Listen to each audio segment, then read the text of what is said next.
So I'm sitting here with Mayor Stacy Kinder, and first question, just to keep it fair with both of you guys, I'd love to talk about kind of the past couple of years of you in office. Real quick, just tell me what you're most proud of so far.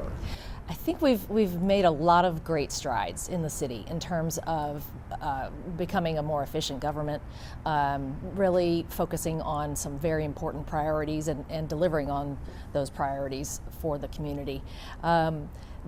The biggest thing when I came into office was the problem we had in the huge amount of openings we had in specifically our police department, but across all departments too. And what we realized was that we had a huge salary problem. Our salaries for our public safety police officers and firefighters actually were among the lowest in the state. And so we have really focused our city budget on strengthening, improving the salaries, the starting salaries across the board in all departments. But we've seen in our police department that the average starting salaries have risen 41% in 4 years. In the fire department, they've risen 43%. And that's something that we have seen has a direct result on recruitment and retention here. When I first became mayor, we had 20 openings out of 80 in our police officer ranks, and today we have 0. So we're very proud of that. And flipping that, for your next term that you hope to accomplish here, what are the biggest improvements that can be made for Cape Girardeau that you'd like to accomplish? Well, I would say we need to continue on all of that I just talked about. Certainly salary issues, remaining competitive, being able to recruit and keep great staff people is essential. Certainly the infrastructure issues that we've been dealing with, especially last year, regarding roads and also the water system here, which was a huge topic last year in 2025. Keeping focused on those things, the work of the city, it's never done. It never ends. We're never going to say one day, oh, all our roads are perfect, we don't need to focus on those anymore. With the water system, the new improvements that we're putting in right now, they will need to be replaced one day. And so I think those kinds of issues are crucial for the city to keep at the high priority list. Absolutely. I've been seeing reports around, and I would like to confirm if it's true, but just the debt and being able to wipe away a good amount of that debt. It's a team effort with the city manager and that sort of as well, course. But you are a mayor, so talk about just that accomplishment there. Yeah, when I became mayor, we had a city debt around the $130 million range. In the past 5 years, what we have purposefully done is pay down $10 million of that debt every year. That has been a conscious decision that the city government and the city council has been determined to do. So our city debt sits now at $80 million. We think that's still too high, and we want to continue paying that down because obviously that amount of debt creates a huge amount of annual interest. I believe it was over 5 years ago, we were paying over $3.5 million every year just in interest alone. Today, it's under $2 million. So we want to continue doing that because we can spend that money much better on more important things. So I want to get into some issues maybe some of our viewers have brought to our attention, and the first one being the homeless situation here in Cape Girardeau. I've heard some things with CTA, getting them a ride home and that sort with the city, but is there any additional efforts being made to help out with that situation? Well, there are numerous nonprofit organizations and churches and ministries and even just individuals who are very concerned about the homeless population that we see here, that engage in a lot of work to help folks, our residents who are unhoused. We do get some transient folks that come through, but there's also, a population that does live here. And so it's been very encouraging for me to learn more about what these groups are doing. Yes, the police department, the Cape Police Department, in conjunction with the Cape Transit Authority, has developed what's called Safe Return. And that, since November, has shown tremendous impact on helping people not only who are currently unhoused, but who might potentially become unhoused. When folks come here and they are perhaps needing to be here for the hospital or a treatment program or any number of things, and then they're done, they don't always have a good place to go. And the Safe Return program is helping them get back to their support system if it's elsewhere. Somewhere outside of Cape. And getting back to infrastructure, because I do want to pinpoint that a little bit more, the new water treatment plant that's obviously going to affect and of that sort. But if you had to pinpoint just a couple things that you really highlight when you see maybe some issues with our infrastructure, what would that be? Do you mean in regards to the water system? Not the water system, because that's already being done, but just things in the future that you want to maybe pinpoint. Well, looking forward, of course, streets and water infrastructure, of course, are the main things, and we all kind of deal with them daily. Of course, the city also has a trash department, and we do trash and recycling. The city owns the sewer system, and so all of those things just need constant attention. We have to be able to turn on our faucet and get clean water. We also have to be able to flush our toilets and that sort of thing. So those are the city's, because of a vote by our residents decades ago, the city owns those systems. Sometimes they're in private, ownership in other cities, but we own those systems, and we have to run them like a business. And so how we can just continue to improve and make those systems the most efficient and budget conscious they can be is a high priority. Absolutely. And I'd like to talk about the firefighters union and the police departments union. I want to focus more on the firefighters union. There's been a lot more attention on that, but if you'd like to talk about the police department union as well, feel free. But with the protest of the contract going on, or in the past, that's been kind of a hotbed conversation as of late. Can you just kind of talk about why you think they might have gone in the direction of Robbie Guard, and maybe some of the past history between you, the firefighters department union, and also the police department union? So the fire union here in Cape got their first contract with the city in late 2016. It was in effect for 5 years, from 2017 to 2022.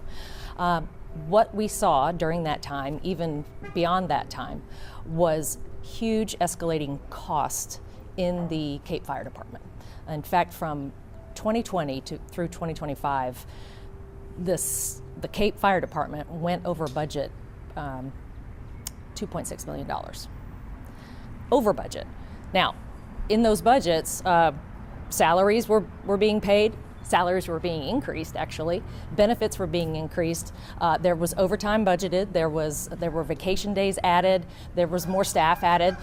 But that contract included a lot of things that allowed the union members to be paid time and a half in a lot of different ways. And basically, the city realized we simply couldn't afford it anymore. That $2.6 million is money that also doesn't go to the police department. It doesn't go to Public Works Department. So when the contract ran out, there was a pretty good analysis about what exactly was going on. In 2024 alone, the Cape Fire Department's budget ran over about $900,000. And so something had to stop. And it was escalating. It was going to be more than that the next year. So the city administration really had to put a huge amount of energy into and time into figuring out what was going on. That took a while, but some things had to be implemented to make some changes there. So since 2022, the fire union has they're doing their job. They want to see another contract. We continue to believe that we can't sign that contract. That was not going to work. That was not going to continue to work for the fire department or for the city at large. So that's what they're unhappy about. That's their right. But the fire union and my opponent have apparently been talking, and my opponent has stated publicly that he is talking with them and interested in in making some negotiations and getting a new contract signed. Certainly the city is too. We are engaged in negotiations, but there are a lot of those expensive concessions that we just can't afford to make. So my only question is for my opponent to explain exactly what promises he's making to the fire union, because that has a great impact on the city's ability to pay not only our firefighters, but all of our other departments as well. The contract they presented, what would have happened to the city if you did sign that contract? Well, I can't. Sure. I haven't seen today what their asks are in terms of. I don't know if it's identical to the one that expired. Things in the past 3 years, there's been a lot of changes, negotiations. The city has made some concessions. But I can tell you this, if in 2022 the city had simply extended that current contract, I think the projections were that the fire department would have gone over budget $1.5 million.